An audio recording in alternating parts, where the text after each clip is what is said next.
Oh, there it goes. There goes YouTube. Okay.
There's that.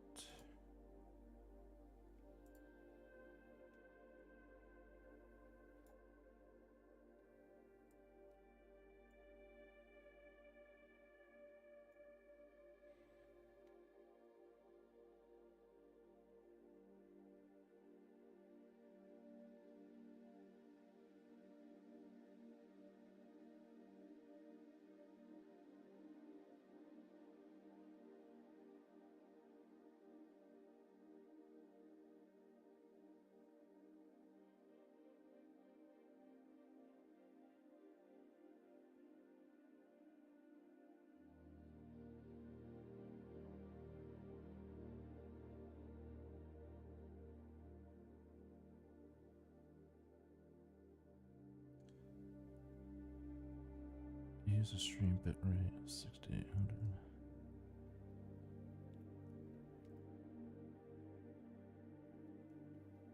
Whatever, fuck it. Should be working now. I think I'm back up.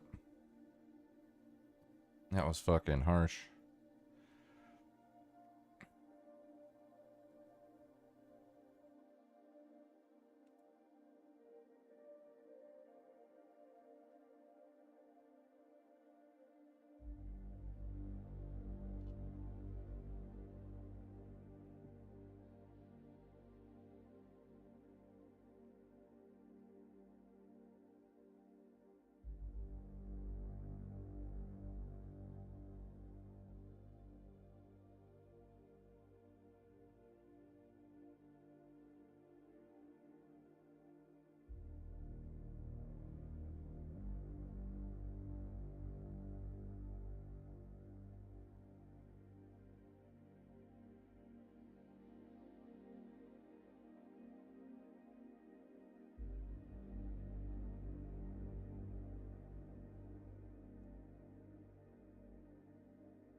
How do I feel about Amish, Mormon, Pentecostal? Well, I never really thought about it until now. They've always just existed. And I don't know, do they have like I guess I'd have to find out whether or not they have like exclusive rules, like you definitely can't live here if you're not Amish, which I assume they do.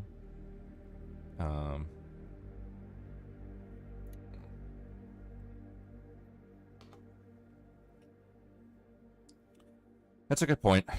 That's a good point, Grand. I never really cared because fucking Amish people just, you know, build chairs and fucking churn butter, you know? They haven't really stirred the pot in terms of, national discourse. They kind of just keep to themselves, so it's never really popped up, you know? It's a good point, though.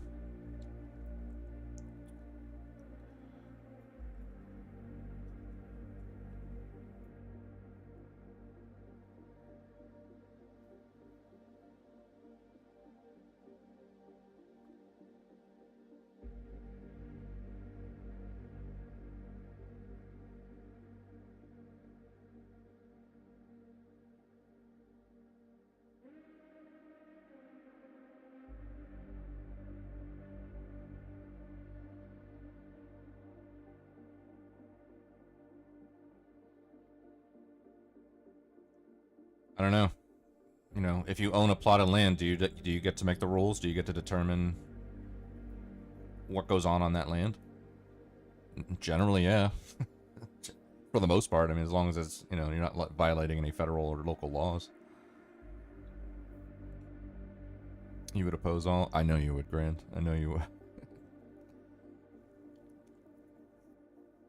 I'm just of the mindset of either everybody gets to do it or nobody gets to do it.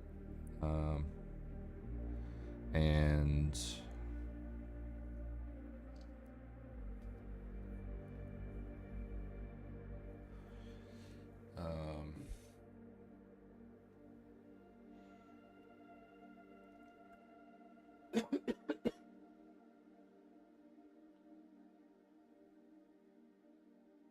I mean, there's the personal way to think about it, and then there's the American way to think about it. I mean, like the American way to think about it for me would be either everybody gets to do it or nobody gets to do it. You know, you know, do I think enclaves of people who think dinosaurs never existed and flat earthers are gonna fucking, you know, steer the course of this country in the right direction? Generally, no. You know, obviously not. I don't. That's not my. It's not my vibe. I don't know. Lots of good points. Lots of good points.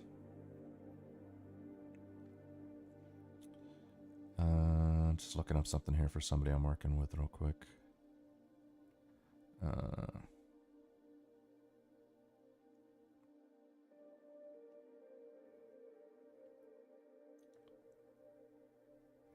it's low.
Go back. Thank you. Yeah, I don't know what happened. It was a little bit of a mayhem.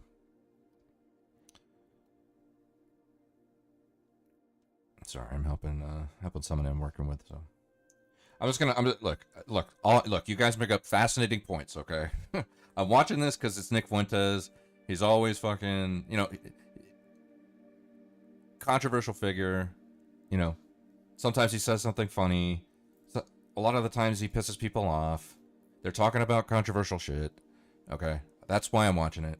It's in my playlist of things I wanted to check out. It's like 2.5 hours long. I don't think I'm going to watch the whole thing. I just wanted to get a vibe of what they're talking about.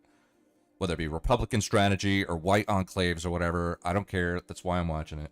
I do have a shit ton of slop. It's not just slop or drama. It's Slamapol, okay? Slop, drama, politics. Slamapol. That's what I watch. If it involves any of those three topics, that's what I watch. I'm not going to go down some fucking JQ rabbit hole. If they start JQing, I'm just not going to do that. And Grant, you bring up a lot of good points there, So, I'm right there with you. I'm somewhere between atheist and agnostic. I don't believe in being religious or whatever.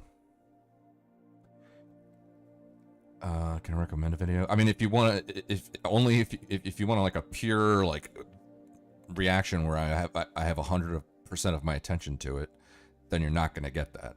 You can just drop it in the Discord, and if it's like something I can listen to while I work, then fine. But if it's something you want me to, like, watch and analyze, that's not going to happen right now. You'll ask Casey to come. I don't know. The thing is, I want to vet these videos now. Okay, because I don't know what the video's about. Tell me what the video's about first, and then maybe. I'm not gonna just commit to something before having not vetted it at all. Don't even know what I'm agreeing to. And on top of that, I don't even want. I mean, I always want to talk to Casey, but I can't. I'm working right now. Right? I'm working. I only click start streaming to hang out. It's like a chill, soft hangout. I'm not here to fucking stream and react and do all this crazy stuff. In fact, I got somebody trying to call me now. The person I'm working with, so I gotta fucking answer the phone. So let me do that. I'm just gonna put the video on while I talk to this person. Okay, and you're just gonna listen to it. It's kind of hard to say because they're really not with us ideologically. Like Elon and Joe Rogan, they're sort of splitting from Trump. They're less right-wing than he is, even on immigration. Like I consider them to be almost center left. Elon is not, at least for America, appears to be, believes a race that matters or that our heritage matters, or he's an immigrant or anything like that. And same thing with Joe Rogan. Like they are effectively like center left libertarians, the Joe Rogan, Elon Musk, even the tech bro, the Jacob Hellberg, David Sachs, these types. And I think that if anything, they might even try to hurt us. I think that, like, especially in December, that whole H-1B debacle was very telling. When Elon Musk said, if you're against these H-1Bs, we're going to take you out root and stem. You're real racist. You are the problem. And I guess I wonder, to the extent that any kind of white nativism gains momentum as Trump maybe crests, I wonder if it draws more attention and then draws more ire from them. If it becomes more, I think about almost like Charlottesville.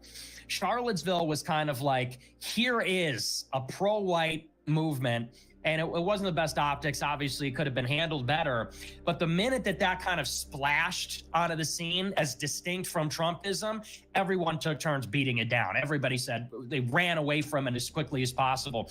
And I almost feel like that's going to happen again. I feel like the Jubilee video a couple days ago was almost like a prefiguring of this, where it's like everybody's sort of emboldened. Everybody sort of has this effect where they say there's this exuberance of the victory of censorship kind of going away, all these other things. And they start to say, hello, world, we are radical right wingers. And yeah, we are fascists. And I don't think people like Elon or the general public or the center left types, a lot of these people, even that voted for Trump, they're not down for that. I don't think there's a big constituency for that. And it's like you said, I think actually that Trump has more utility than people maybe think, because the second that Trump disappears as a figure, It is, I think, a lot of the right wing people are going to coalesce and consolidate around someone that is much more left wing. That is not going to be able to get away with some of these things that Trump was able to get away with because of the power of his personality, the cult of personality. So I think the America Party, if anything, we're going to fall on the side of the Republicans in that dispute. The America Party is going to be technologist or technocratic or both. They're going to be deficit hawks. They're going to be about good governance. They're going to be not engaging in culture war. They're going to strive to avoid anything racial. You know, the party was founded by 2 Indians. They're on the paperwork or whatever. Whereas the Republican Party, I think that is going to actually go on as the center of any kind of culturally right-wing element. So we might be counting, but I think it's a good thing to have a split. I sort of welcome the America Party because, like you say about smart cities pointing towards intentional communities, kind of like as a concept, in the same way, a viable third party that has a big backer and big money, maybe that points towards the breakup of this like 2-party, and I hate when people say 2-party system, but maybe it points towards there could be some innovation on that side. There could be a more right-wing party and a more left right-wing party or a more center right-wing party. I don't think that's the worst thing for us. So, overall, I don't think the America Party is going to be a home for white racialists or, white people that want a homeland, but it may shake up politics enough where we could get something different, at least, because the options aren't working. Well, you can leverage the ascendancy of the one against the other and make demands that otherwise, if there was just a unified right wing, you could not make. I think the key demands that are actually achievable are rolling back affirmative action, rolling back the Fair Housing Act, some civil rights laws. I don't know how realistic from a legal perspective it is. I've talked with lawyers who say basically the Civil Rights Act is like a second constitution. It's so deeply embedded in the way our legal system works. However, if we can mobilize a radical new kind of grassroots coalition that can be used as a bargaining chip against the Republicans and the America Party, then we could maybe get them to back some radical new agendas that otherwise just wouldn't be possible, like explicitly challenging the Civil Rights Act. We had that, was it a Supreme Court ruling about affirmative action a few months ago? So it's not impossible. I think going against mass immigration H-1Bs is not as likely to gain traction just because you're arguing directly against their perceived interest. Elon Musk needs H-1Bs, or in his mind he does, right? Whether that's the case is another matter, but I tend to think along the lines of what battles are actually winnable and where can you find some common cause with these people. So the tech bros, Musk fired all these women and various minorities at X when he took over, and I'm sure he would like more freedom to do that and freedom to hire whom he wanted. So that, I think there's some room for working with that faction on that front, and then you can maybe play the immigration side more with the typical Republican base.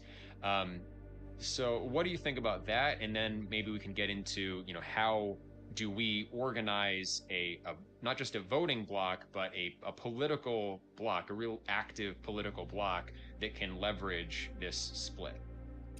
Well, I think you're totally right about that. And I think that, in order for us to achieve our political objectives, this is something that Nate Fisher wrote. He's pretty smart. I follow him on Twitter. And he said this recently, which kind of spoke to me. He said that, and this is me talking, but it's his idea. When we talk about our goals, voting bloc, and we want our own land and things like that, it almost presupposes that there is a we, that there is an organized we that is capable of acting collectively for the purpose of large projects. And I think that, almost talking about, and obviously you and I are both starting somewhere. We're both starting something, and you're doing the intentional community. I'm doing a show and have this political thing going on.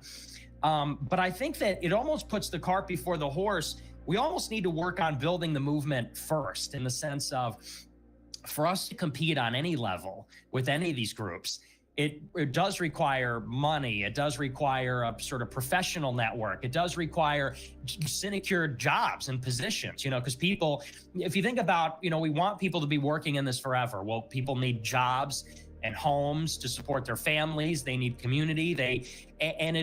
Without kind of a much larger movement, without almost like an economy of scale. You see what happened like with Jubilee the other day, like that Pine Sap guy. He goes on the show. He says, yeah, I'm a fascist and I disagree with you. And boom, fired from his job. And like, unfortunately, this is the story basically of our movement for the entire time, which is you want to scale it up. You want to act collectively, but people participate in it and then they lose their jobs. Or there's maybe a handful of jobs and there's some money, but it's not a lot of money and you're kind of trapped in it forever. If you go to work for Racist Incorporated, you're never going to have a normal job ever again. You're going to make 35 grand a year on the generosity of one or two donors forever.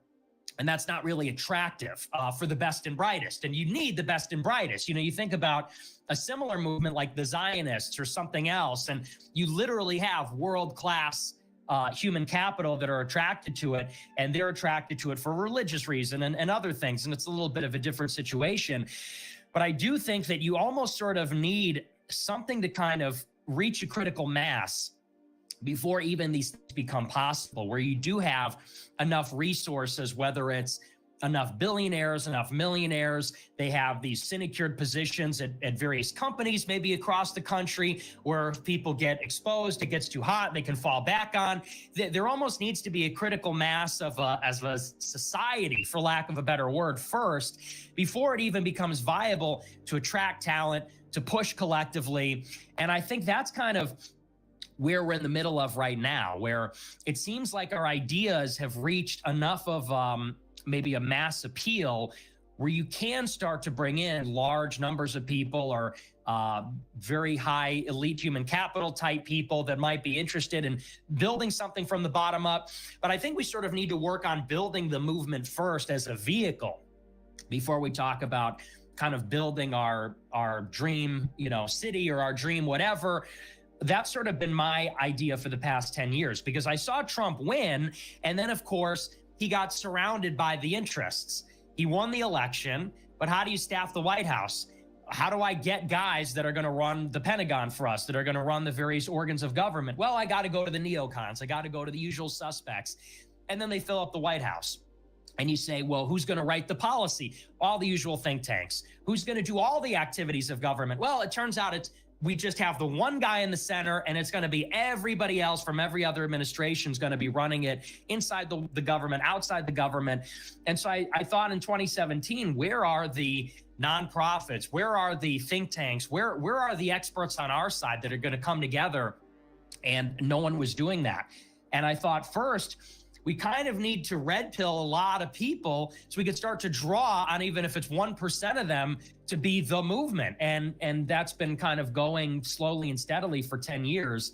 That's kind of where my head is at in terms of what's kind of the immediate outlook, is kind of creating and finding those people and bringing them into a network.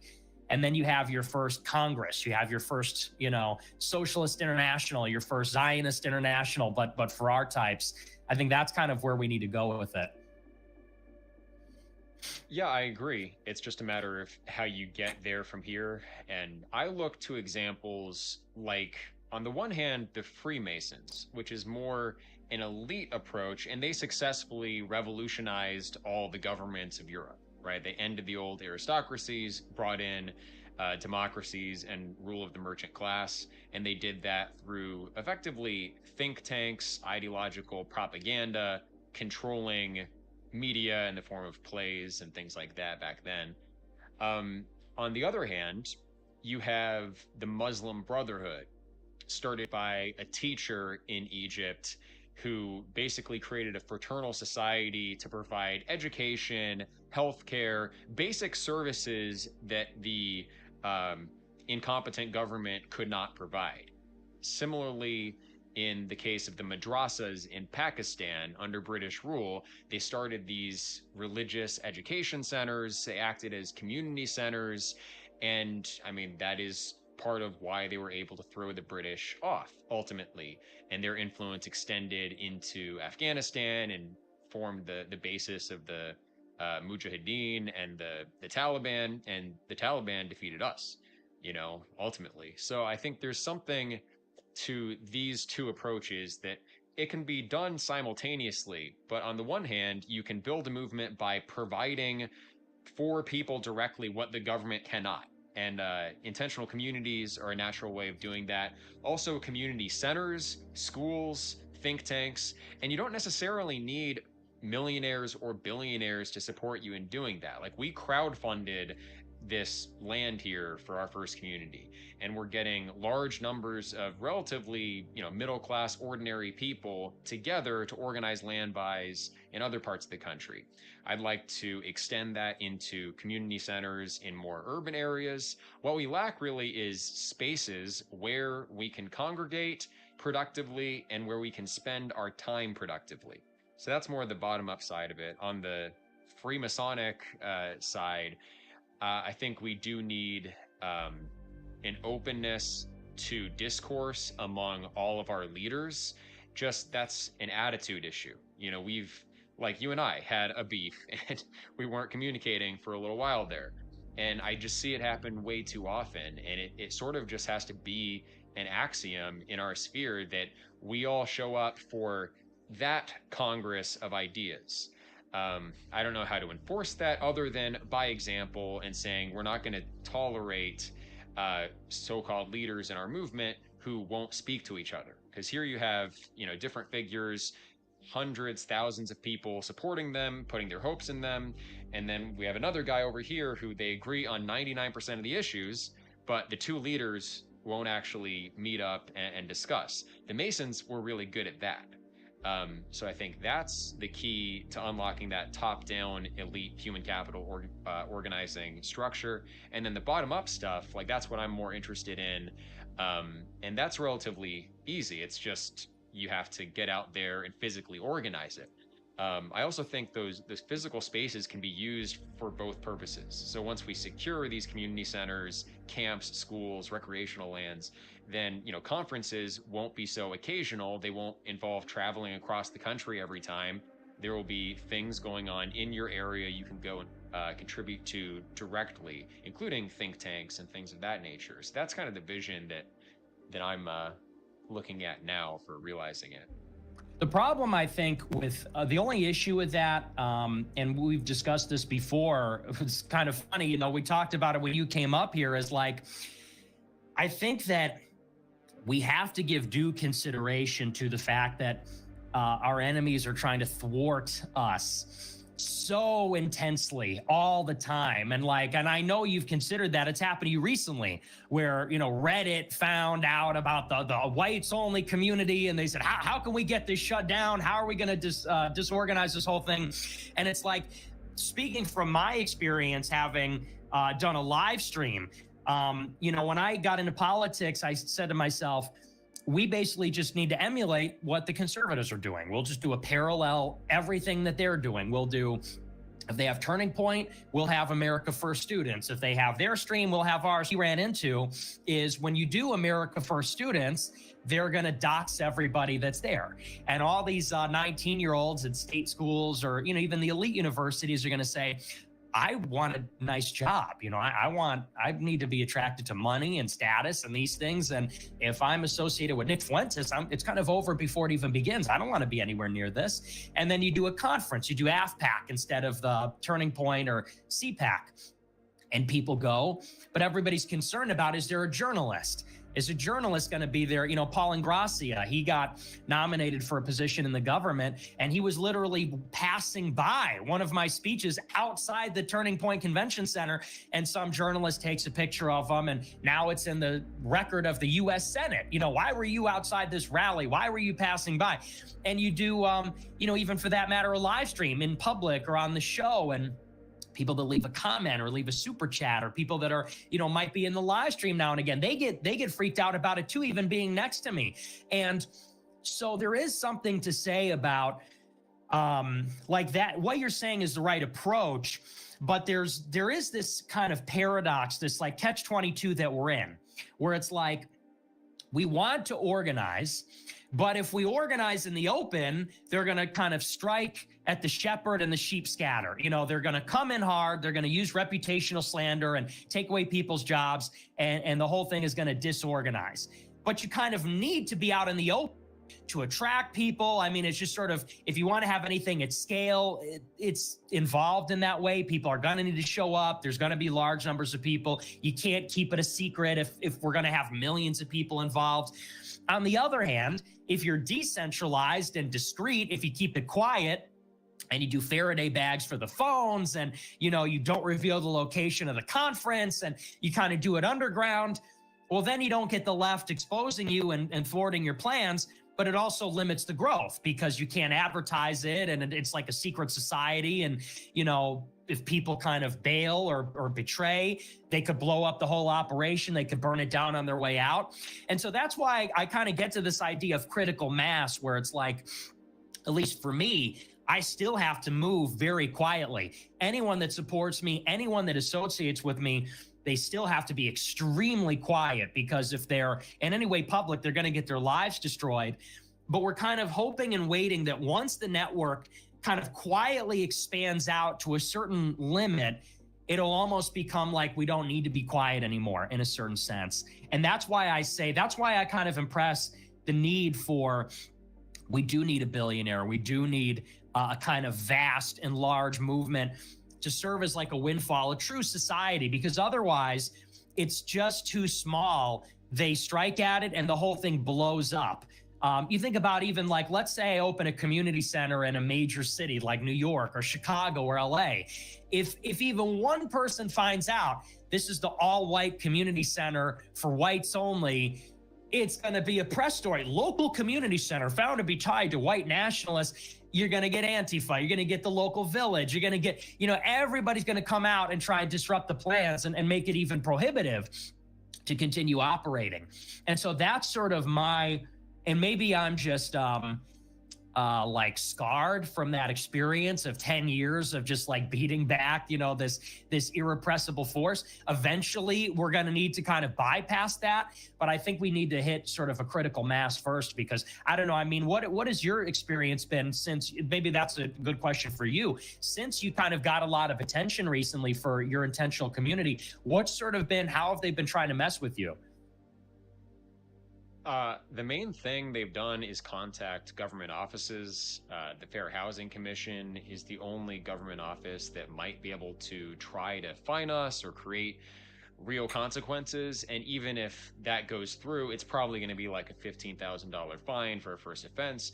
But it's very asymmetric in our favor, I believe, because if we go defend ourselves in court and win, we set important legal precedent, and if we lose, okay, we pay 15 grand, which sucks, but we can afford that. Whereas if we kind of open that door and set legal precedent that it's okay to do this sort of thing, that will embolden more people to follow suit, and I think it opens a lot of possibilities. So other than that, I mean, they've contacted media outlets, local media. A lot of people around here now recognize me, which is strange. You know, I've never had that. Nick just dropped out of the call. So here we go. All right. So let me think. We can just stall for a few minutes and see if Nick hops back on. They shut it down. Dang. What to do? What to do? All right, you guys can see me at least now. Well, shoot. Yeah, here's Masad. Chat's right. Also, yeah, I saw that chat that there were audio issues. I'm not the boomer. You are the boomers. You just had to refresh the stream. So, not boomer tech. Often I am. Often it is on my end. So, that's how it is. Let me go ahead and message Nick and see what's going on. All right, just bear with me.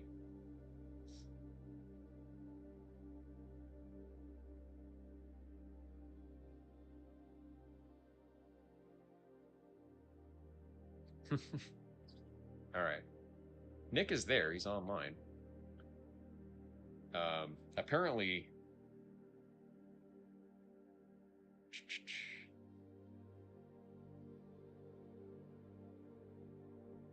yeah, you guys can still hear me fine, right?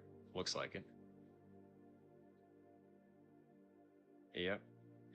We're not doing super chats. I'm not going to bring Nick on my stream here and then have him read yet more super chats. I would not do that to him. I will keep an eye on the chat though. So if anyone has a genuinely good question, I might ask it. Let's see. Okay. You guys can hear me. That's good. All right.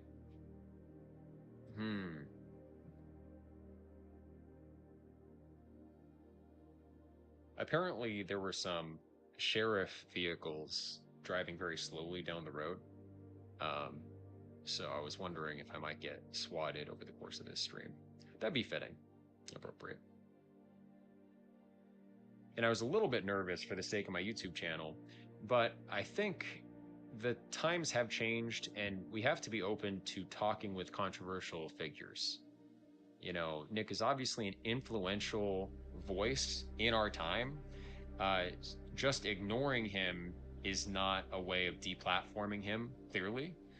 So from their perspective, you know, I think it's better at this point to air ideas out and understand what we're thinking, instead of hiding behind deplatforming and things like that. Also, nothing hateful is being said. We're talking about the future of politics in America and how different kinds of organizations might take shape. Relevant. By the way, I am going around the country in the near future to organize some of what I was talking about. So community centers, full-time residents, intentional communities like we have here. There are several of those already planned. Okay, it says I'm not in meeting. All right, I'm gonna exit out of here. Just bear with us 1 second, all right?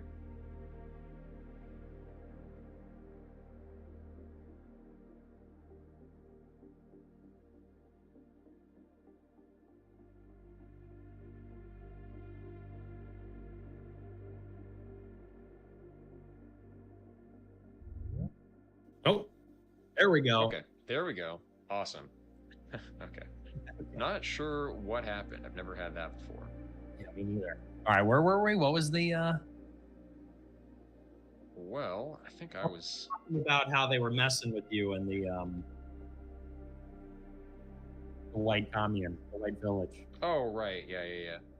So they contacted media, they contacted civil rights groups and things like that. Some groups made statements condemning us, which isn't all that consequential.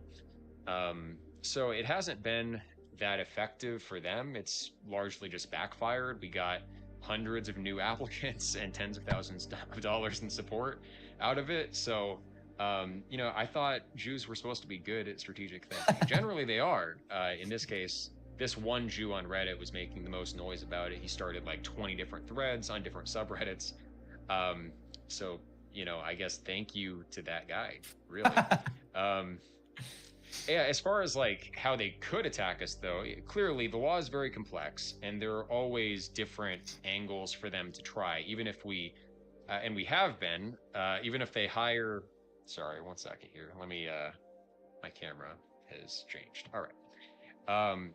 Even if we hired, you know, high-priced civil rights lawyers, they might find some way to get us on development law that we hadn't paid attention to yet. You know, and we've done our due diligence and researched every area that we possibly could, like what's relevant in starting a company. So securities laws might come into play. Obviously, yeah, discrimination law, civil rights law, the Fair Housing Act itself. And it's not like we're trying to get around these laws. We're just trying to abide by the law as far as that's possible. Now we have a $50,000 plus legal budget. and we're hiring high-priced lawyers in all of these different areas, and we're trying to build out a framework that's going to be replicable and that will work for people in different situations. So it's spurring us to kind of preemptively patch any holes that might exist in our overall position. So I think overall it has been good. But yeah, like, what do you do about that fact that when you organize at scale, they will target you, they will try to take away your employment? Part of it, I think we have to realize that if we're going to succeed, it's not going to be a zero sacrifice route.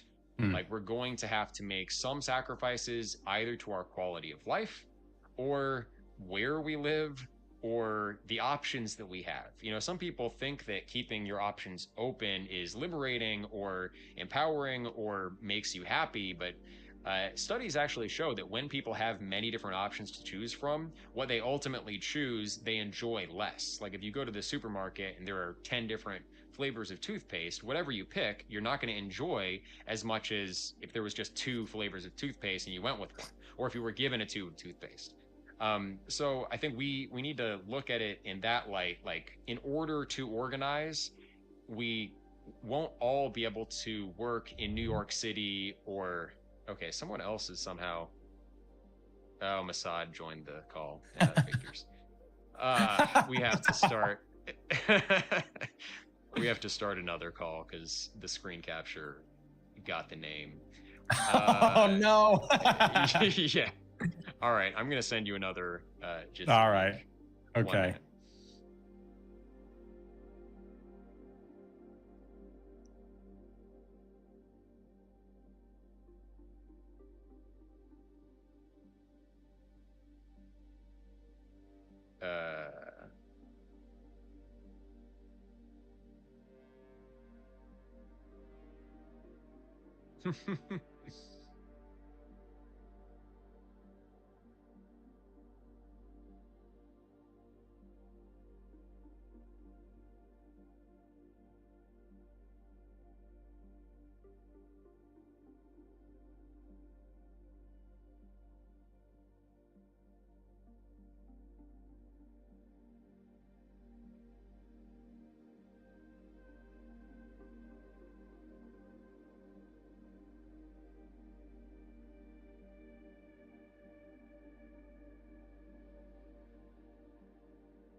Okay, and we're back. Yeah. All right. There we go.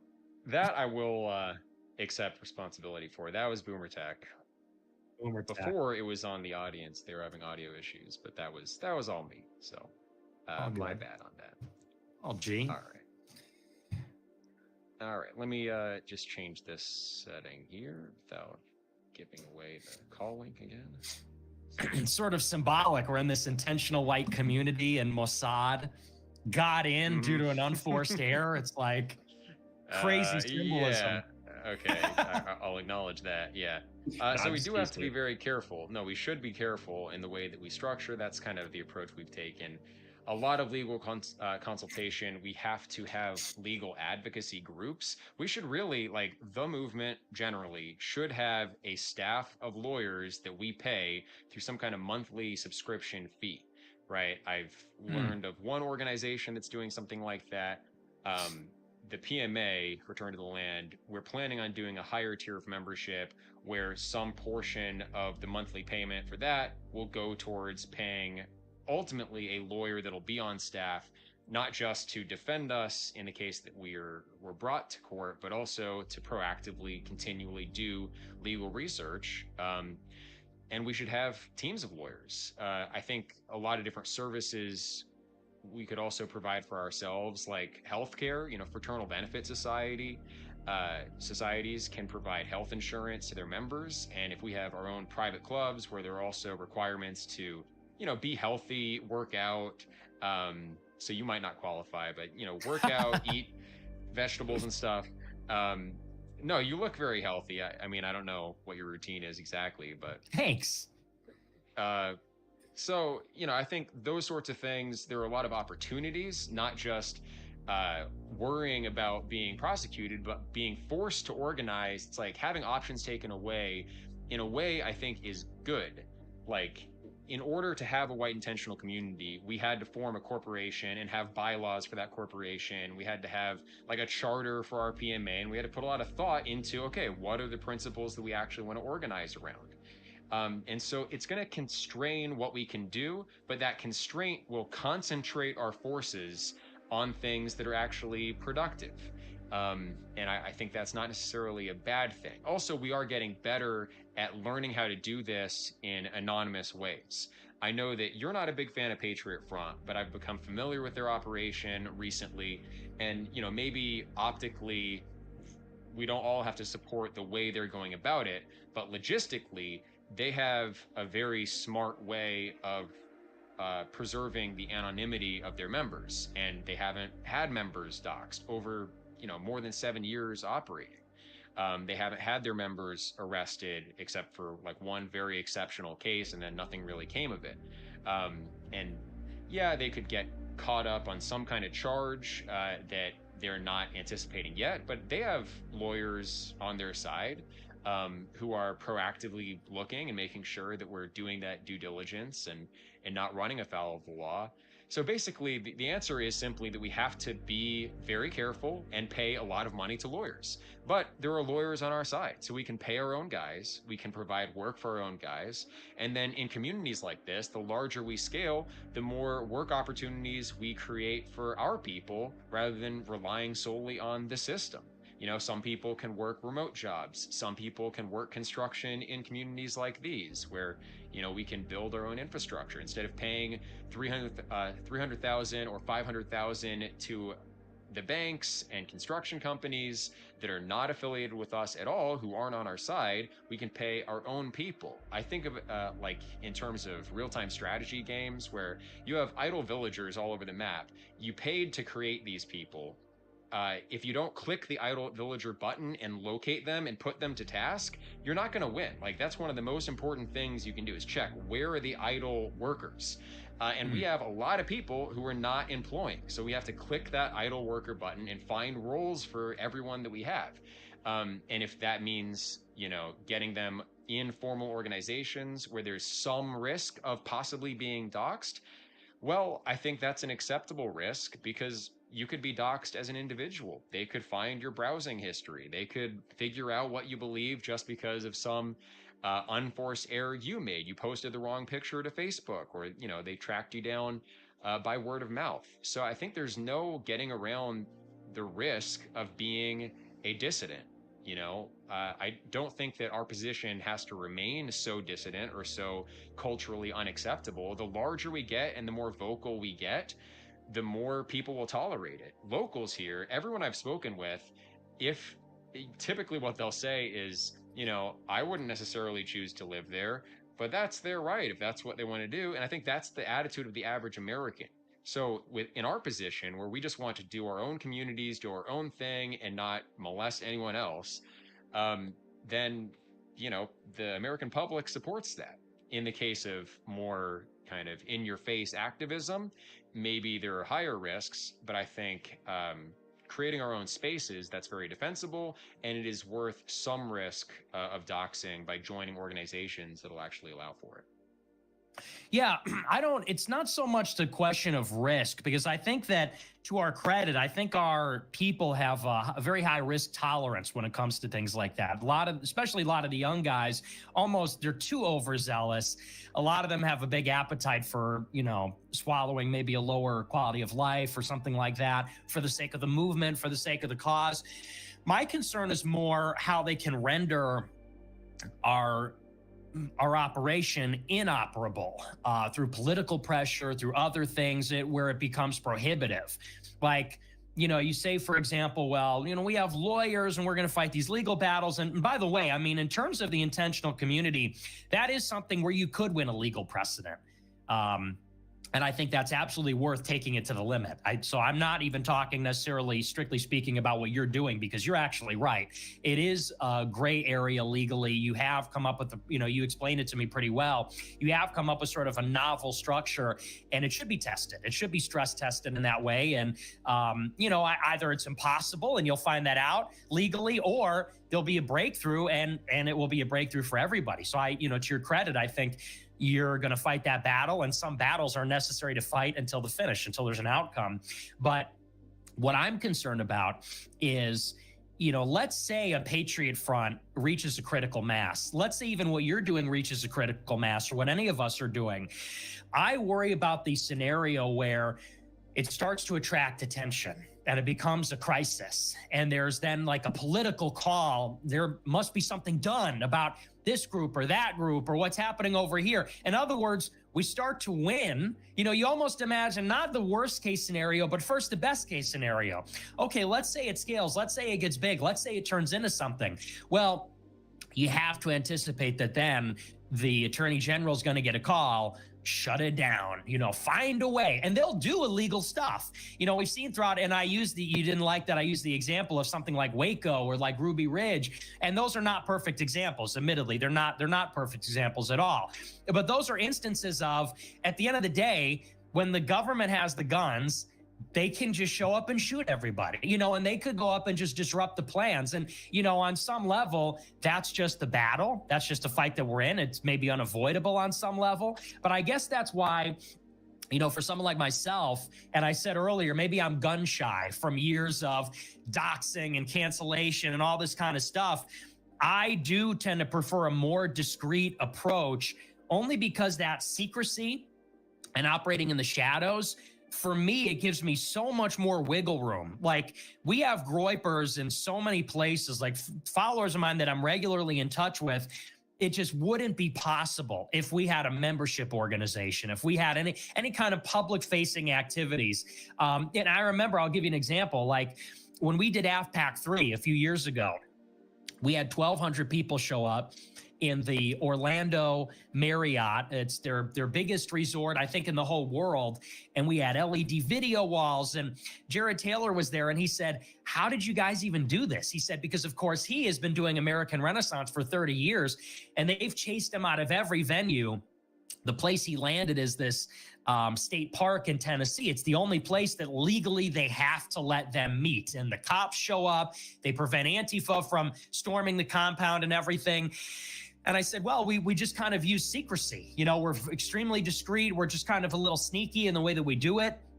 And it's like that discretion affords us such a bigger latitude in terms of possibilities. And I, you could say maybe it requires two approaches. Like, I certainly think your battle is worth fighting to the finish, and someone's going to have to just tough it, like you said, and tolerate the risk, because this is a battle that's worth seeing it through. But on the other side, I do think that, look, if we want the most brilliant minds, the most brilliant technologists, because I really do believe in, like, we got to get the right people. It's not just any people. It's the right people. Oh, brother. Shabbos Yarvin says the Okay. All right. Is there a way to make these private? I don't know. I don't use this I'm just gonna have to do another call link, and great content here. Foiled okay, again. Here's another one. Yep. All right. Vermin are multiplying. Link. All right. Link coming.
Okay, there we go. So the link is sent. That should all be good. Just give us 1 second here. I knew that would happen because there was like 1 second when I first put it on screen where I noticed the URL was probably visible. So, important conversation though. I mean, we're talking about, is it possible to have membership organizations? Can we organize capital and have our own infrastructure? Or is it possible to do both? I think that's the idea that Nick was about to raise. And let me just check on. Yeah, that should be good.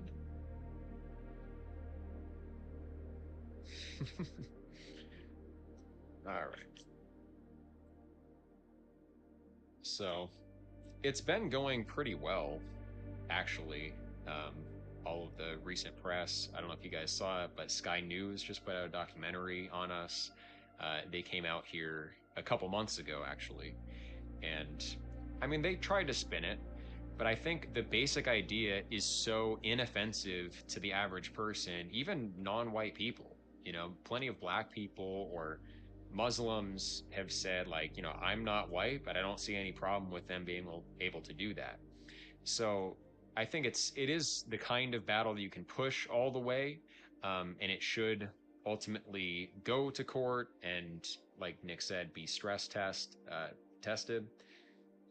But there are other battles that maybe don't necessarily deserve that kind of prioritization, stress testing, Right. open. It's like, There we go. Okay. Yeah. Oh yeah. Okay. So I kind of knew that was going to happen because right at the beginning when I screen shared it, it almost just happened again, but it didn't. The name popped up for like a split second. I was like, somebody's going to see that. And sure enough, Mossad was in there. failed again. Okay. Yeah. No, dude. Are you serious? Brother. All right. I can't believe this. We'll just have him on the show. How about that? Yeah. Let's interview Beaner. Where is my cap? Oh man. Maybe I will call you on Telegram. How about that? I don't have Telegram on here. Oh, brother. Now we got TND in the chat. I'll message you. One minute. Okay.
Yeah.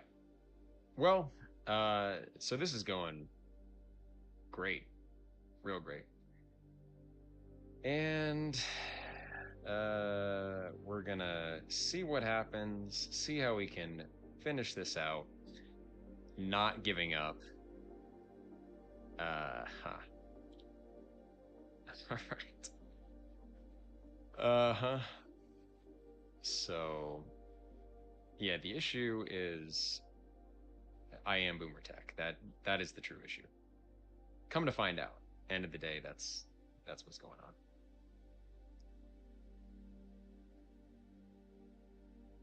Mm-hmm.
Mm-hmm.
Yeah, the problem is that as soon as I screen share it, it's just gonna immediately be visible. Yep. Let's go on an X space instead. It's not a terrible idea, honestly. I may just have to call our losses here, and move on. So we could jump on an X space as the part 2. So yeah, for the YouTube replay, the link will be in the description. We're gonna do an X space to finish this out. Thanks everyone for listening on YouTube.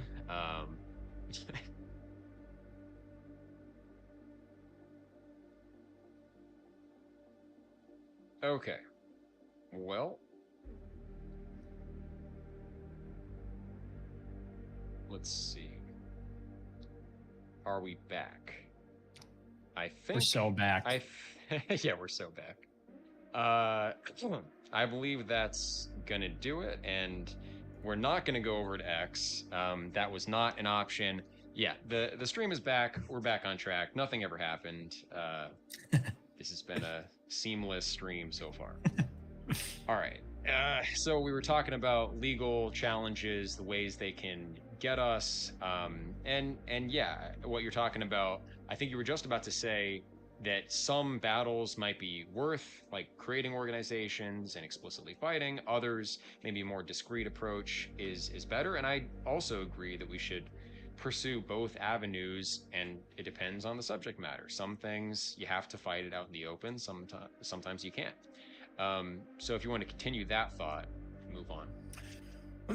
Yeah, I just think that we're getting to the point where obviously, in my opinion, one of the biggest things that Trump did that's positive in our favor is eradicating the wokeness on some level and some of these PC attitudes, because I think, you know, a lot of people will say we need this like elite strategy. And I'm in agreement in a sense. People say it's not about getting 50% of the population on our side to vote for a thing. Structurally, it's a little bit more complicated than that. However, I do think that in order to reach the elite people or high human capital people, it does involve casting a very wide net.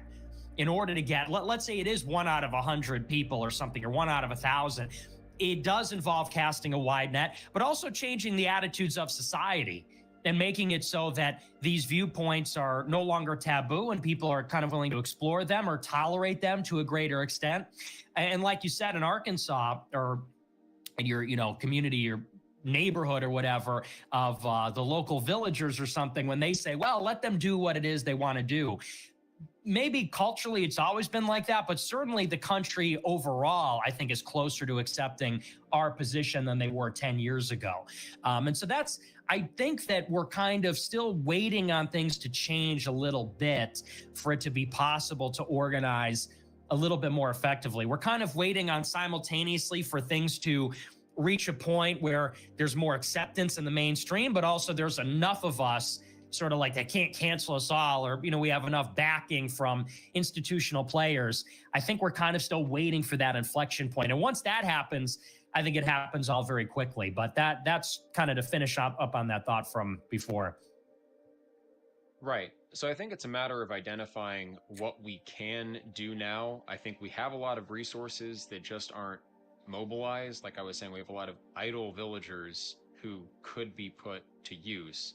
I think a think tank, this is something we discussed when I went up to Chicago. That's just an obvious thing that would benefit everyone.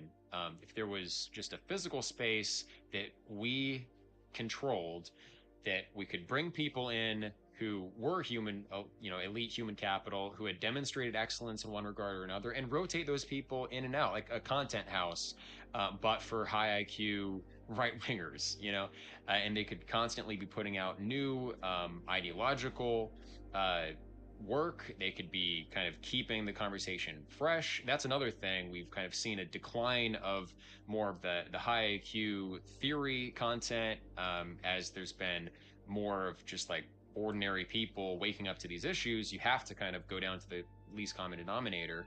But at the same time, like, we can't abandon that harder theoretical edge. And maybe a content house like that doesn't influence everyone, but maybe it does keep people from going to the competing tech bro faction or like the Zionist Bapsphere. And so I think something like that, there's, to my mind, no reason why that shouldn't already exist.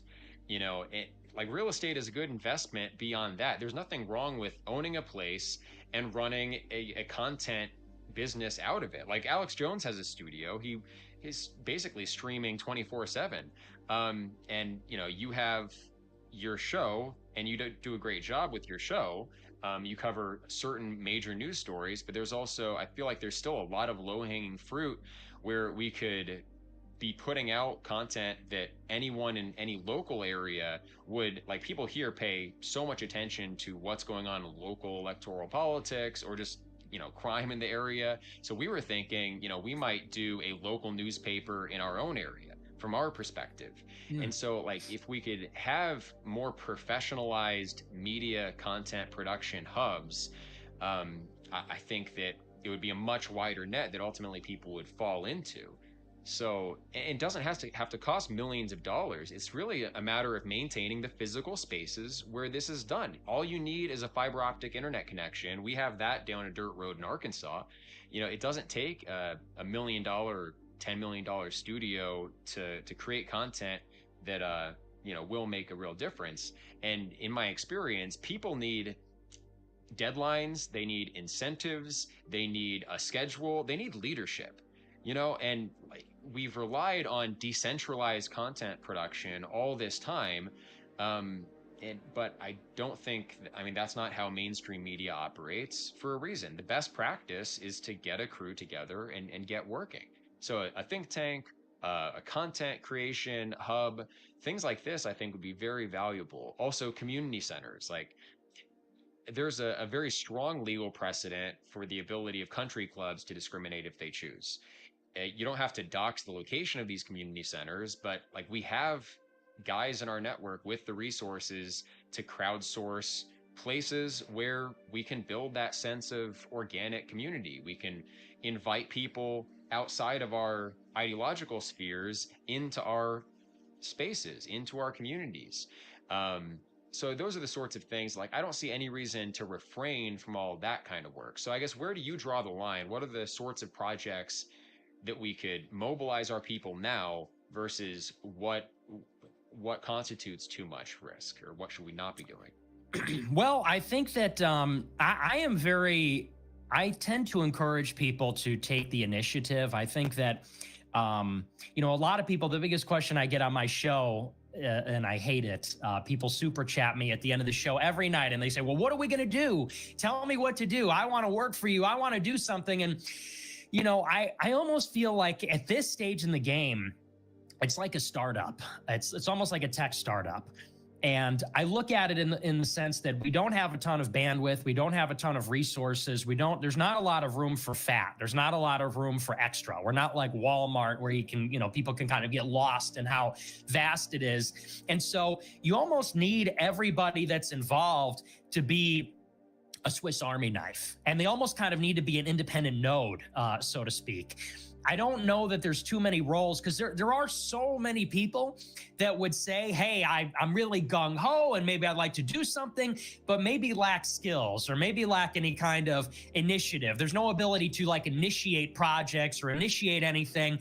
And I wonder how valuable that is at this stage in the game. I value at this point more the super intelligent, entrepreneurial. They don't even necessarily need to be super intelligent, but maybe more entrepreneurial, maybe, like you said, have a leadership capability, and people that are going to say, you know what, I'm going to take my skill set, like you said, maybe it's a newspaper, maybe it's a publishing house, maybe they do a live stream, and they say, I'm going to start something myself. Because I encounter so many people, I meet up with people all the time across the country who they're working a normal job, they watch my show, and then they start their own project, whether it's a nonprofit or they start a book club or they start a campus organization or whatever.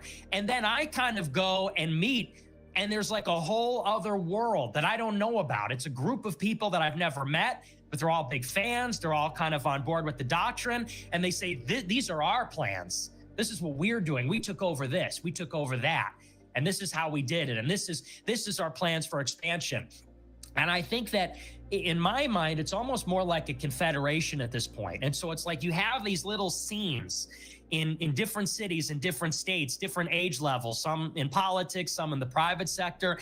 And I look at it as sort of like a patchwork that eventually we're going to knit together, that eventually over time, it's like I was talking about before, this like slow and steady creep, the kind of tentacles going everywhere, that eventually it reaches this critical mass. And eventually people are kind of, it's unavoidable to encounter each other when you're in the business of politics or some other such thing. And so for me, when you talk about kind of utilizing the villagers, it's beyond the scope of either of our organizations at this point. You know what I'm saying? Like, as far as you're concerned, you have a franchise model where you have a system. And I think that you want eventually to have other people kind of take that program and start their own thing. It's sort of like open source software. I'm going to take the legal model you have, and I'm going to start my intentional community over here, because you can't manage all of them. You know, we don't have a big enough staff or budget or bandwidth. And same with me. You know, I do a show every night. I do a number of other projects. I can't run every college Republican chapter and every little thing. It's almost incumbent on us to create a sort of officer class. It's sort of like a cadre.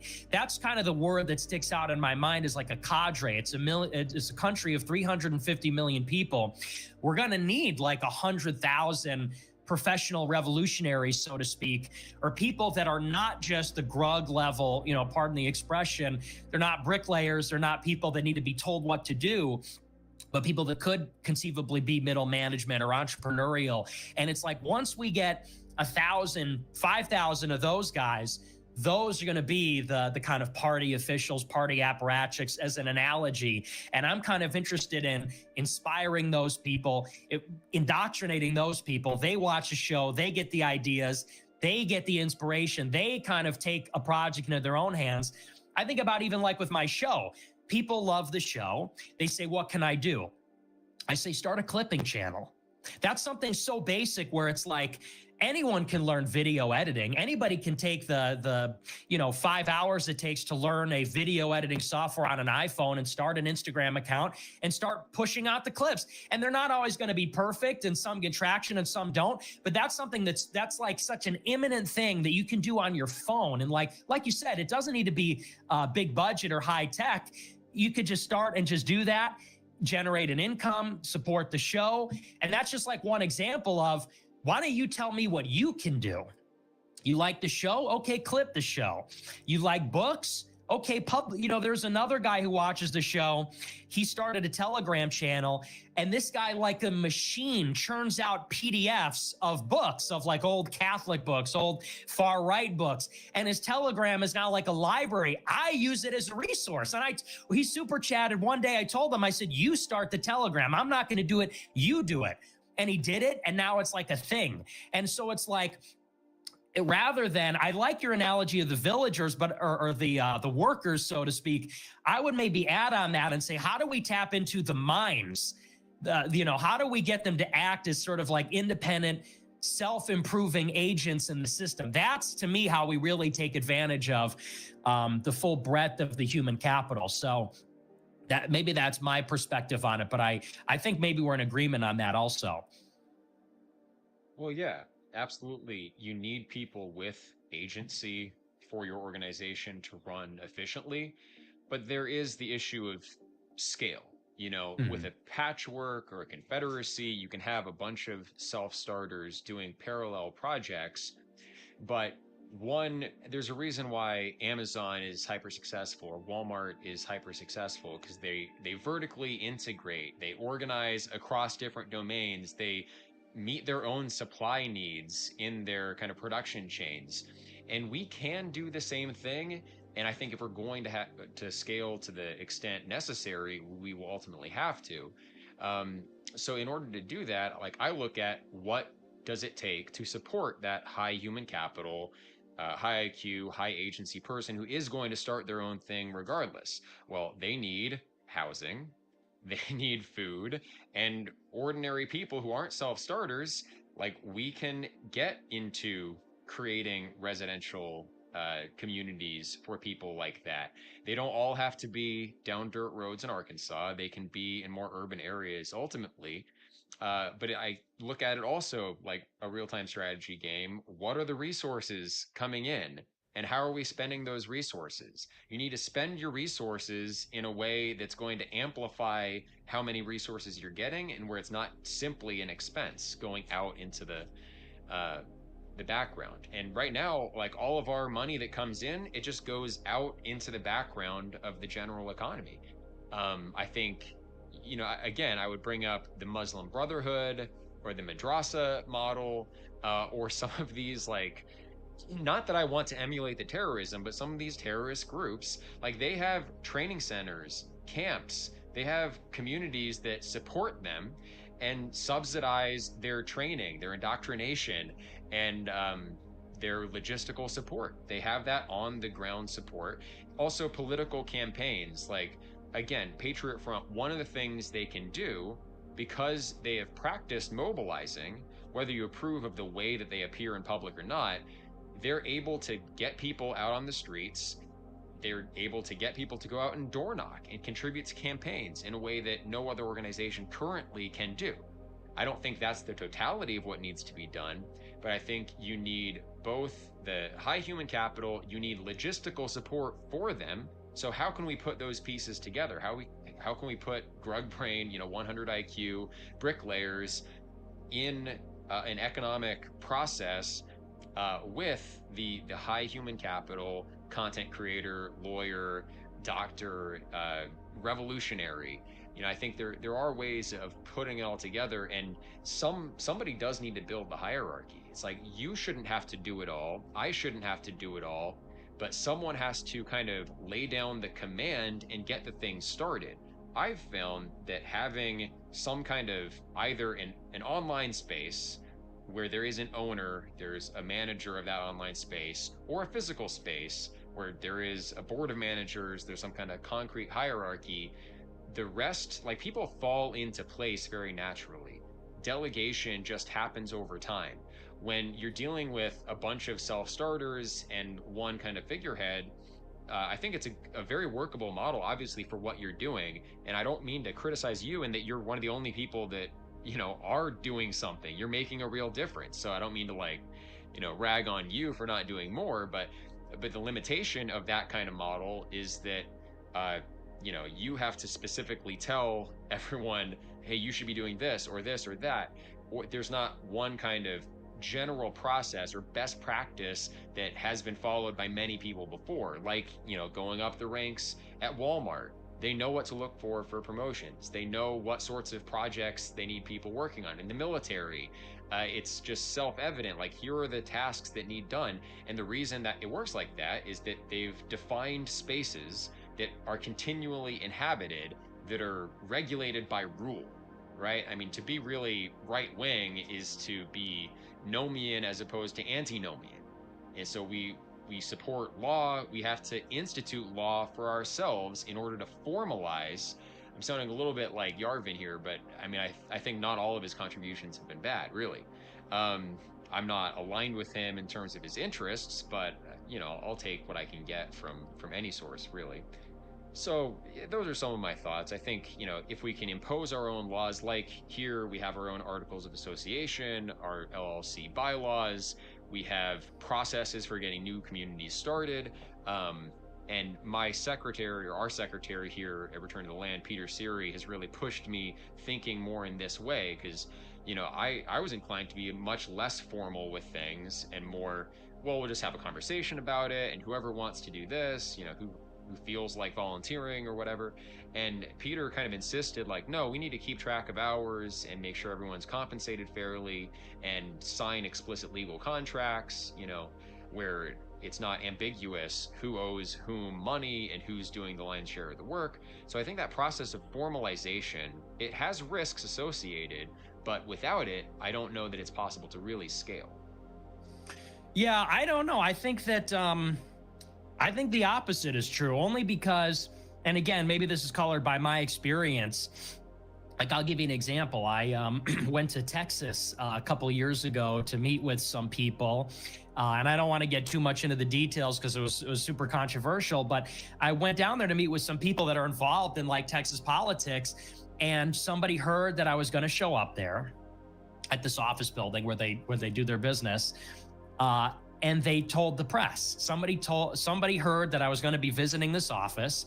They called up the Texas Star Tribune. They said, oh, Nick Fuentes is going to meet with so-and-so at this office at this time.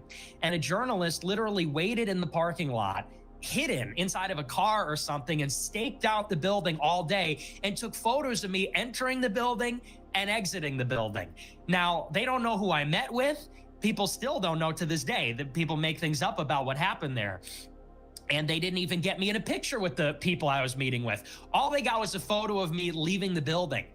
And the Texas state legislature passed like a bill condemning me over this. And like, people were fired, and it turned into this like nuclear bomb in like Texas state politics. And that's the level of, to get back to the earlier point of like intensity of how they try to thwart, in particular, my plans by association. And so, you know, maybe it's not a general principle, but speaking from experience, I could not operate that way. And it's because it's fragile, you know, the anti-fragile versus the fragile distinction. If I'm sort of in a top-down, let's say for my sake, I'm in a top-down organization, and the laws and the expectations are promulgated from the top. All it takes, and this has happened to me, all it takes is one disgruntled grug. Doesn't get enough attention. They don't get enough water and sunshine. You know, they get the cold shoulder. They blow up the whole thing. Oh, this is who's this guy. This is the chief of staff. This is a donor. This is so-and-so. This is where they operate. This is how they work. This is what they told me in secret. And the whole thing comes crumbling down. And because it's a formal organization, there's this contagion effect. Everybody that's connected to it is at risk then of being burned. And so, believe me, I would totally prefer a giant company. I would totally prefer something with rank and something with form and everything like that, something with bylaws and all the rest of it. It makes things so much easier. And for scale, you're 100% correct. But I have had to evolve in this space by these outside pressures. It has to be this way, where it has to be so discreet, it effectively has to not exist, or it has to exist in an informal, personal way where it's like secret handshakes and secret clubs and, you know, this thing of ours sort of mentality. You know, there's one rule: we don't talk about this thing that exists. And that's why I really believe that, and not to be cringy, but I think that over time, you have enough of these little cliques and little kind of worlds that are created, and they bleed into each other. That's sort of like the visual analogy is you have a little scene in LA, you have a little scene in DC, you have a little scene at Harvard or wherever. And over time, they all start to sort of bleed into each other, run into each other. And that's where the patchwork starts to get sewn together. I don't think it's time yet for us to be doing anything formal or out in the open. I think in your case, it's unique because of the legal precedent that you're fighting to establish. I think that's a worthy battle.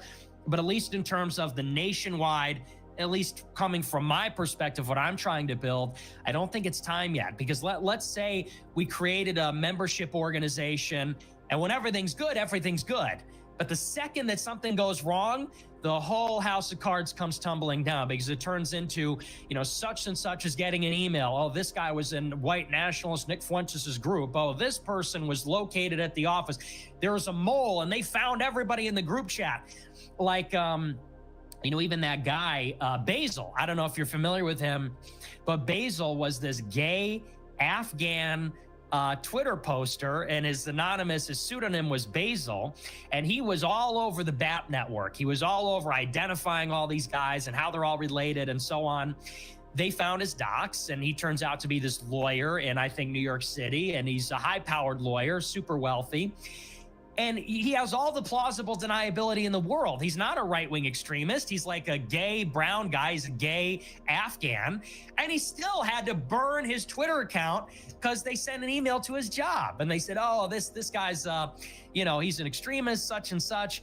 And so even the extremely important work that he was doing had to be killed. And it's a Twitter account because they found the pain mechanism. They struck at the heart of it, and they made it impossible for him. And so I'm just always thinking about that because, and this last thing, at the end of the day, a buddy of mine told me this, the movement can only live and succeed if it helps people to achieve their own goals.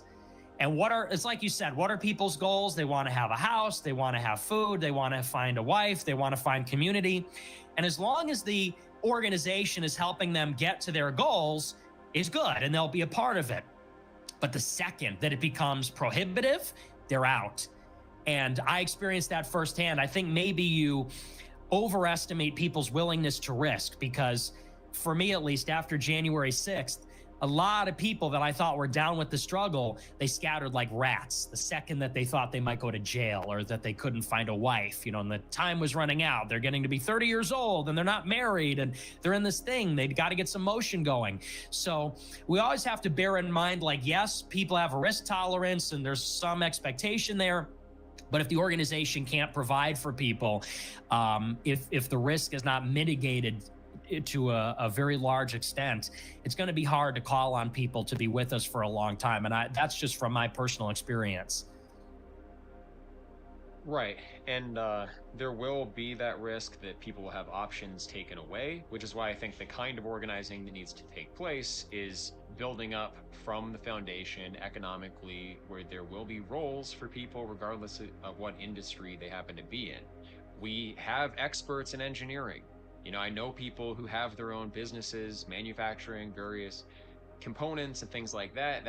We can hire our own guys in spaces like that. We can pay for our own lawyers if we scale sufficiently. We can't employ all the lawyers on our side, probably.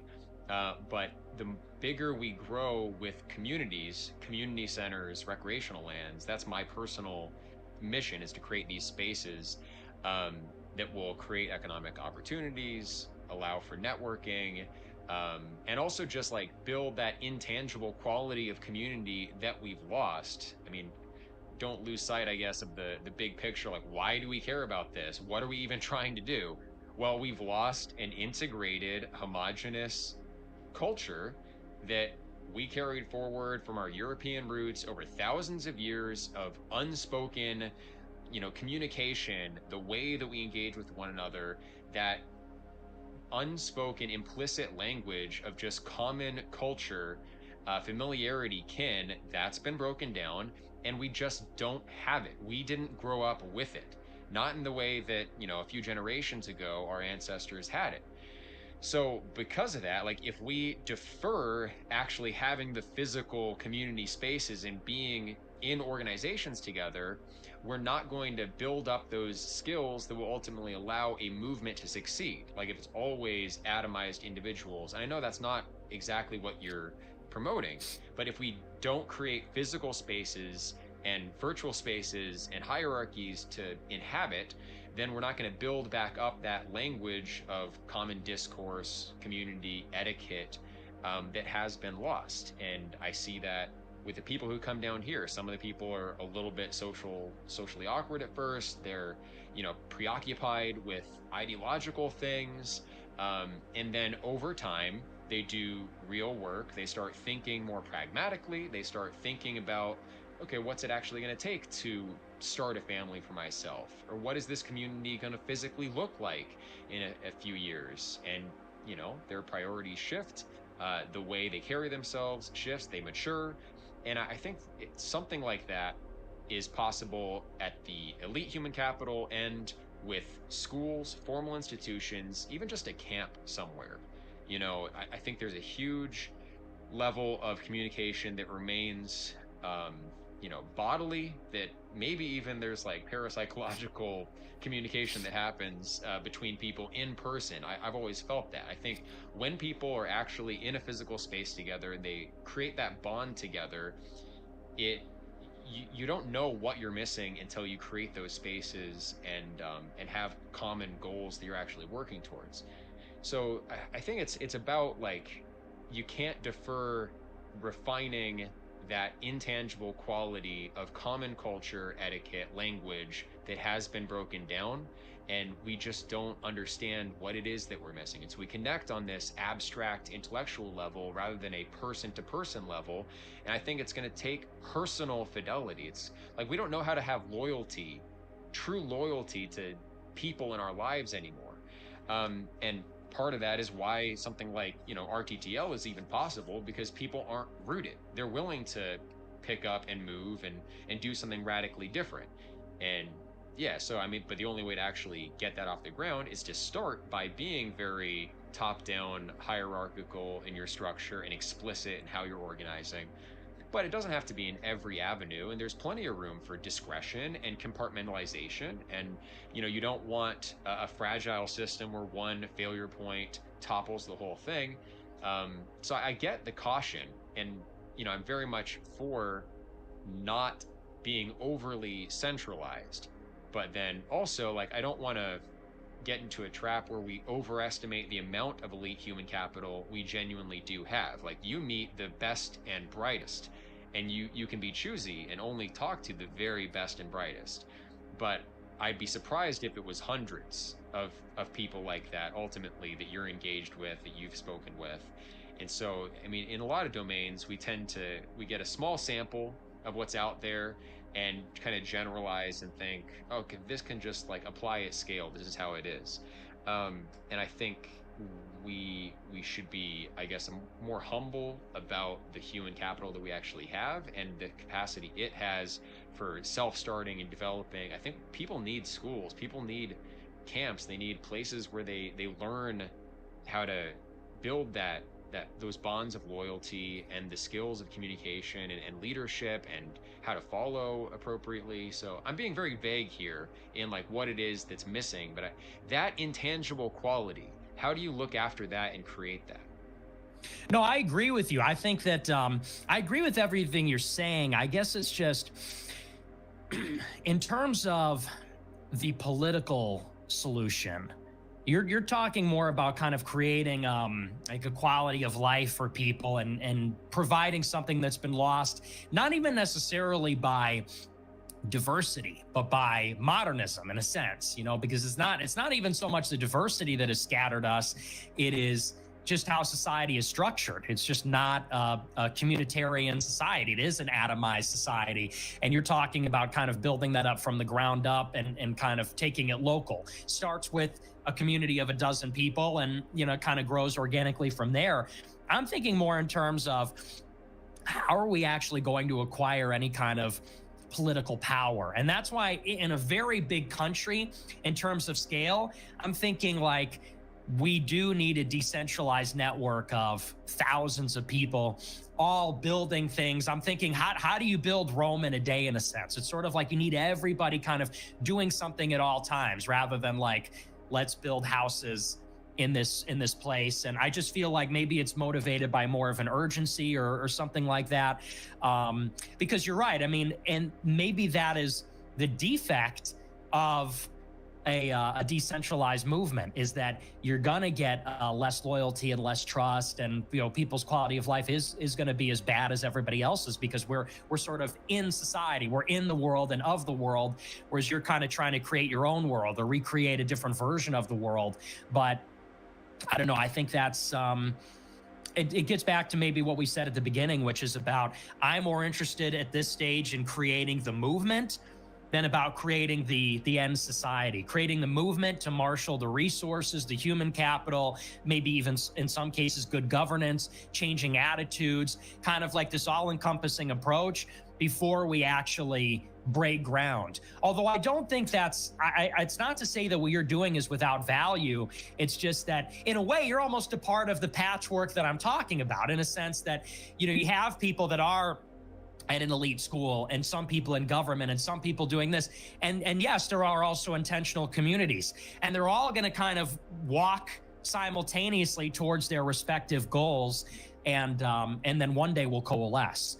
So I don't think there's, anything mutually exclusive. It's just you as someone who is, your goal is to create a culture, and you're also interested in construction, which I learned about you. You're a true builder.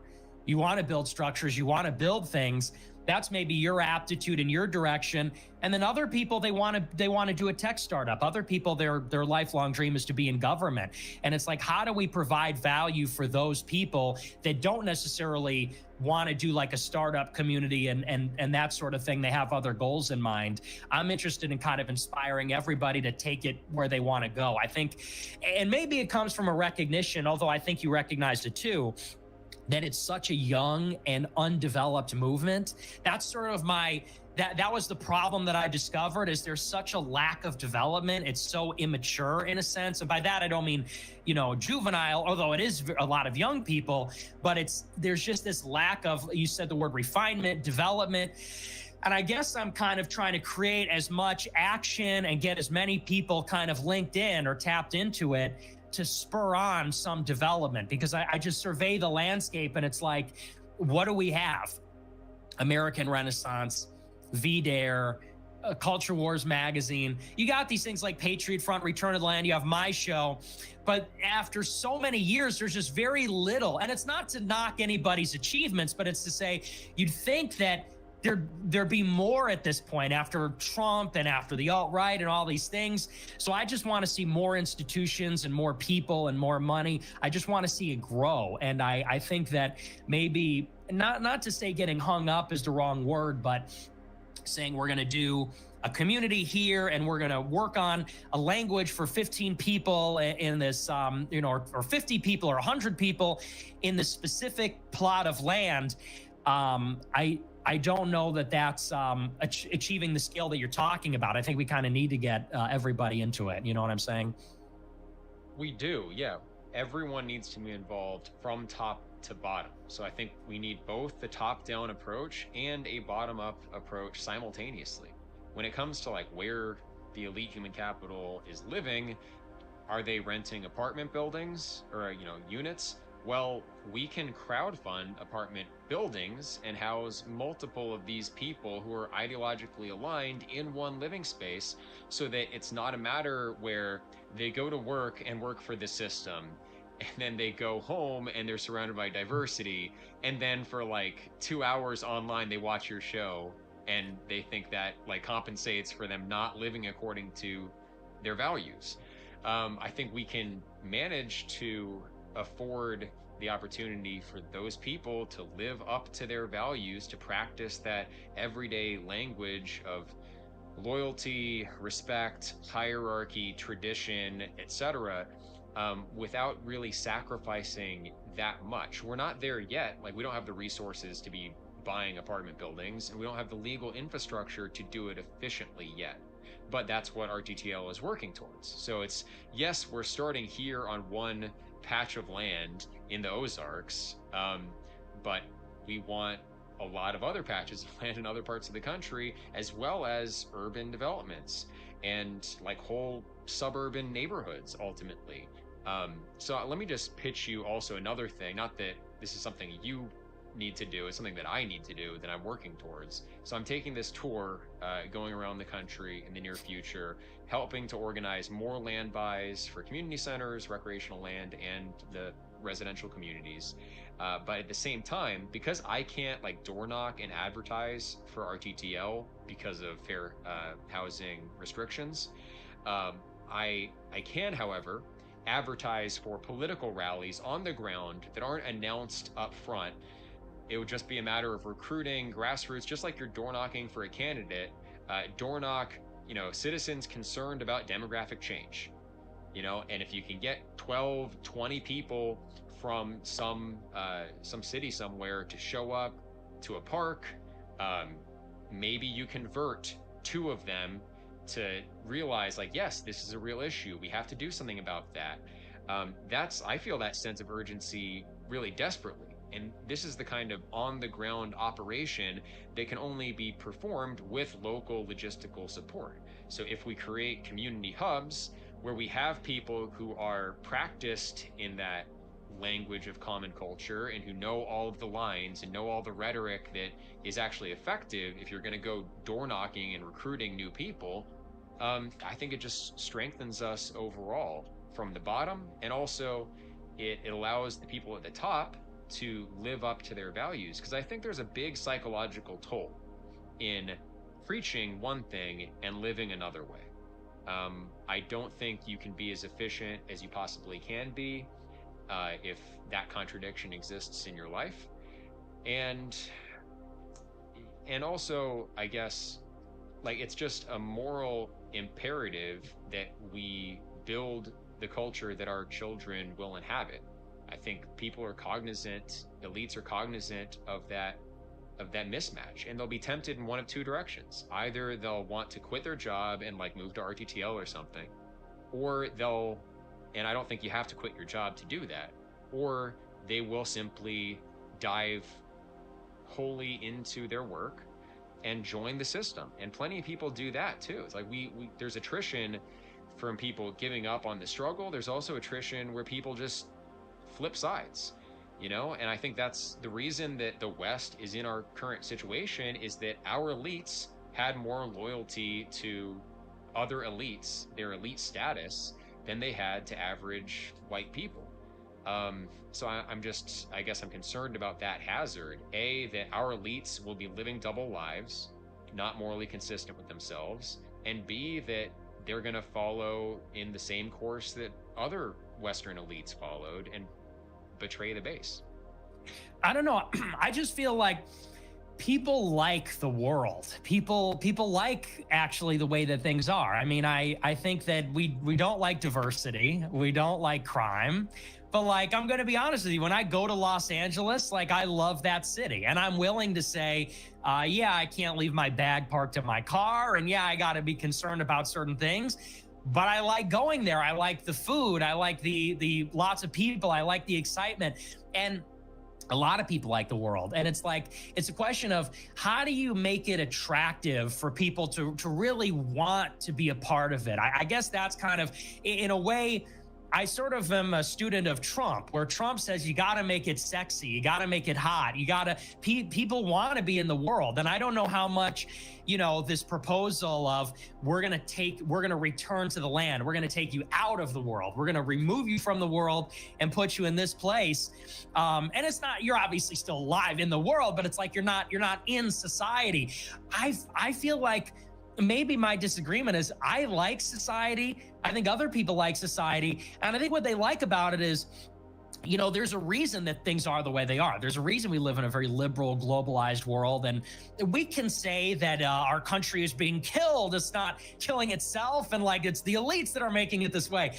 I don't know. I think people do kind of it's attractive, a lot of the things. They like the attractions, they like the recreation, they like, to on some level, the multiculturalism, they like excitement. And so I'm just saying, like, you know, for people that are really not even just for the elite human capital, but for anybody, it's like they also want familiarity. They're of this world, like it or not, we're of the world. Are people really drawn to like a hard reset where I just question of how attractive is the offer where it's like, you're going to eat your porridge. It's like, hey, listen up, you're going to get in line. You're going to work for me. You're going to eat your porridge. It doesn't have any sugar or cinnamon or spices. We're going back to the land and you're going to fucking like it because it's your duty. And it's like, and on some level, like, yeah, we're going there, but we kind of need to reach people where they are. It almost reminds me of like, it's like the early Zionist movement where you're kind of like the Zionist that's saying, we're going to go and work on farms in Palestine. And the Jews are like, Palestine? We like New York. We like America. You know, we like Europe. We like living in degeneracy and filth. We like this kind of stuff. And it's not to say that, you know, like, and I'm not knocking the project, like, but I would say maybe, and this is my unsolicited advice, if I were doing what you're doing, and we have this discussion, because let's use this as the example. We both wanted to start a school because we both see the value of, look, the young people need to be taught. They do need to be I include myself in that. I would like, you are much more educated than me on philosophy. Someone like yourself could tutor someone like me. There's a value in that, and we need to get people there. But the way that you explained it is you said we need the whole experience. We need a true, like, platonic academy where it encompasses, we're going to live together, we're going to work out together, it's going to be physical where we're working out, but we're also learning, and it's intensive. And my thought was, I want like a 3-month program in a city, and it's like we're going to live in a fun city and we're going to do a crash course program. We're going to make it attractive and brief so that people can kind of get in and get on with their lives. And I think that kind of symbolizes maybe the disconnect where it's like, I agree in principle with everything you're saying, but I also, I'm not that much younger than you, but knowing these young people, even younger than me, it's like, how do we get a perfect SAT score student who gets admitted to Harvard?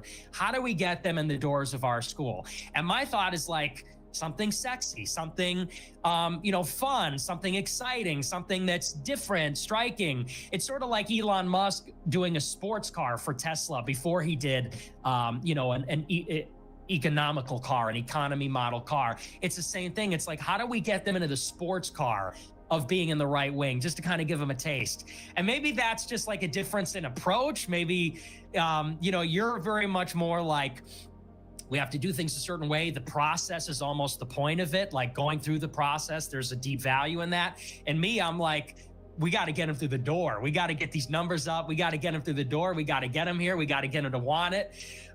So maybe that just reflects a difference in disposition. But I feel like that's maybe, because I'm with you.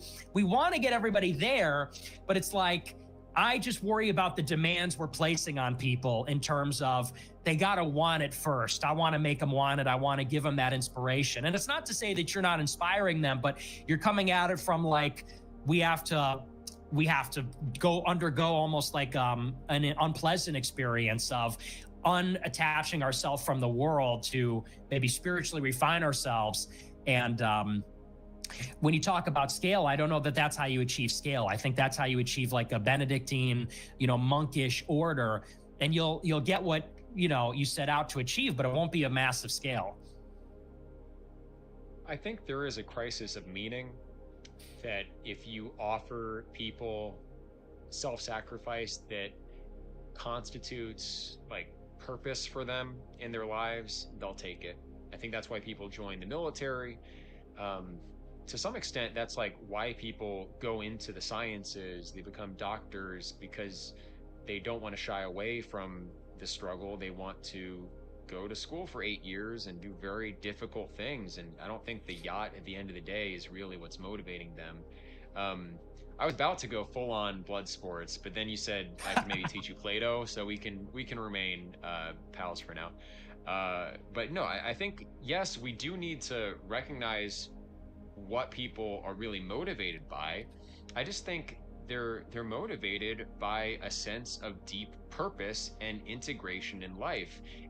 like when it comes down to it, at a superficial level, they're motivated by daily comforts and just, like status. And we don't have to move away from elevating high quality people and celebrating accomplishment. I think, whatever we create, it needs to be something that status seeking people want to join. I think that's really what it comes down to. We don't need to feed them Tex-Mex and burritos and have skyscrapers. Although we can also aspire to build our own skyscrapers. We can have unique types of architecture when we scale to a sufficient level, when we have investment organizations, when we build out a legal framework through, membership organizations that are collecting funds, that are paying staffs of lawyers to do this in a secure way, then people easily can, chip in $1,000, $2,000 into crowdfunding projects like that, novel urban architecture, and get a return on that investment rather than a wholly donation based kind of paradigm like we're currently in for the most part. So I think we can create that high status role for people. What did the ancient Greeks do? They had a model where they were able to found colonies through entrepreneurial people, self-starters going out and settling raw land or conquering existing lands in some cases. And it was certainly a sacrifice in their quality of life, but they did it. And because they did it, they became the predominant power in the Mediterranean world for a couple centuries. They permanently changed world history because they were driven by their pursuit of honor, not comfort. And I think those two things need to be well distinguished. Plato, here we go into Platonic education for now. Rational mind, thumatic spirit, and epithumedicon or appetite. People are driven by their desires. Most people are driven by their desires. And so it can seem like, this is what you have to appeal to create a mass movement. And at some level, that's right. But there's also a virtue of well-ordered appetite. And to be really appealing, you can get people to understand that living in a cleaner, healthier, better way is going to satisfy their appetites actually more. Yes, LA is still, I grew up, south of LA, so I know what it's like, and it has degraded over the course of my life. But it's, it's still an appealing place. It still has the beach nearby. Yes, the food is still very good, but you just have to get people to realize, 15, 20, 30 years down the line, what is this place going to look like? It looks fundamentally different now than it did when I was a small child 30 years ago. So it's like you have to appeal to people's appetite regulated by reason. You have to appeal to people's status seeking, their desire for honor regulated by reason, where we want you to pursue the honor that is beneficial, not just what gets you famous on the internet. And I know you're a fan of Andrew Tate. I actually don't disagree with a lot of his takes, but he promotes a very degenerate lifestyle. And he does that because he is a thumatic personality. He's a spirited emotion kind of person, and he wants to go out and conquer. And that drive in itself comes from a good place, but we can't just meet people where that kind of naively occurs for them. We can't meet people where appetite naively occurs to them, or will become pornographers and polygamists like Andrew Tate. So we have to, capitalize on those desires like you're rightly intuiting we ought to do.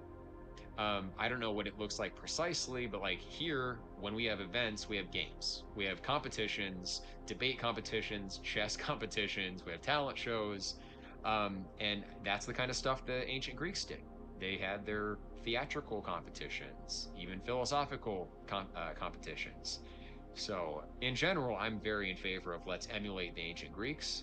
It's what the Jews did, in a lot of ways. So I think if we go back to the source, we'll find some answers. I don't know. I feel like because I'm just thinking out loud here, I just guess, when you say something like we want a cleaner, healthier society, my ears kind of perk up, because you think about something that's kind of progressive and like forward oriented. And I imagine if there's like if there's an intentional community where there's a real attraction, like let's say, you know, it's modeled after the Greeks. And I'm not giving you unsolicited advice. I would never do that. But if you had like a Parthenon, you know, or like a model of like a Greek styled academy, truly magnificent and beautiful, I feel like everybody would flock to go. It would be the beating heart of the town. Or if there was something like a really cool style of architectures, micro, or what do they call them? Tiny homes. And, you know, or something like a forward thinking, it's solar panels and it's like a Thomas Massey. Everyone has a Thomas Massey style home. It's like, those are the kinds of things I think that motivate people, or at least people like myself, or even people like yourself also, to say, we're going to go and see it. We're going to go and see it, how they live, how it's different, how they're pushing forward. I guess maybe to your point, maybe we are in more agreement than we think. It really is about providing that kind of like deeper, what is the intentional community going to have that the outside world doesn't? Because I think whites only, like as a negative, propositionally negative, like, well, it's not going to have black people, it's not going to have these problems. It's not enough, because we go to LA because of what it does have, which is the natural beauty, the beaches, the food. And you got to answer, what is the intentional community going to have?